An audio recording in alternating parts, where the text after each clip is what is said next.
ഗോപേട്ടൻ സുൽത്താൻ ബത്തേരിന്റെ പേര് മാറ്റണമെന്ന് പറഞ്ഞിരിക്കുകയാണ്. സുൽത്താൻ ബത്തേരിന്റെ പേര് ഗണപതിവട്ടം പറഞ്ഞാണ് ഗോപേട്ടൻ. ഞാൻ എപ്പോഴും വിചാരിക്കും എന്റെ പ്രിയപ്പെട്ട പ്രേക്ഷകരായ മലയാളികൾക്ക് ഒരു സർപ്രൈസ് ഗിഫ്റ്റ് കൊടുക്കണം. നിങ്ങൾ എപ്പോഴും നമ്മളെ സഹിച്ചുകൊണ്ടിരിക്കല്ലേ, എന്നാ നിങ്ങൾ വിചാരിക്കാത്ത അടിപൊളി ഗിഫ്റ്റ് ഈ ഓണക്കാലത്ത് എന്ത് തരികയാണ്. എന്നാ പിടിച്ചോ, റെഡിയല്ലേ നിങ്ങള്? എന്നാ പിടിച്ചോ. സുൽത്താൻ ബത്തേരിയുടെ പേര്, ഇന്ന് അറിയപ്പെടുന്ന ഈ പേര്, അത് ഗണപതിവട്ടം എന്നുള്ള പേരാക്കി മാറ്റണം. സർക്കാർ തലങ്ങളിൽ തന്നെ അതിന് മാറ്റം വരുത്തണം.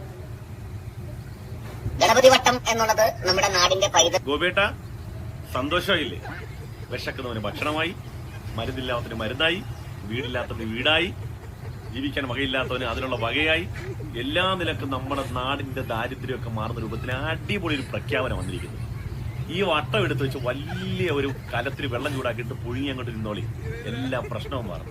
നമ്മുടെ നാടിന്റെ ഇപ്പോഴത്തെ പ്രശ്നം വിശക്കുന്നവനാണെങ്കിലും മരുന്ന് വാങ്ങാൻ വകയില്ലാത്തവനാണെങ്കിലും ഈ വട്ടം അങ്ങോട്ടായി കഴിഞ്ഞാൽ എല്ലാവർക്കും വട്ടത്തിൽ ഇരുന്ന് അത് തന്നെ. എനിക്ക് ഭയങ്കര സന്തോഷമായി. നമ്മുടെ നാടിന്റെ പ്രശ്നം മാറുകയാണ്.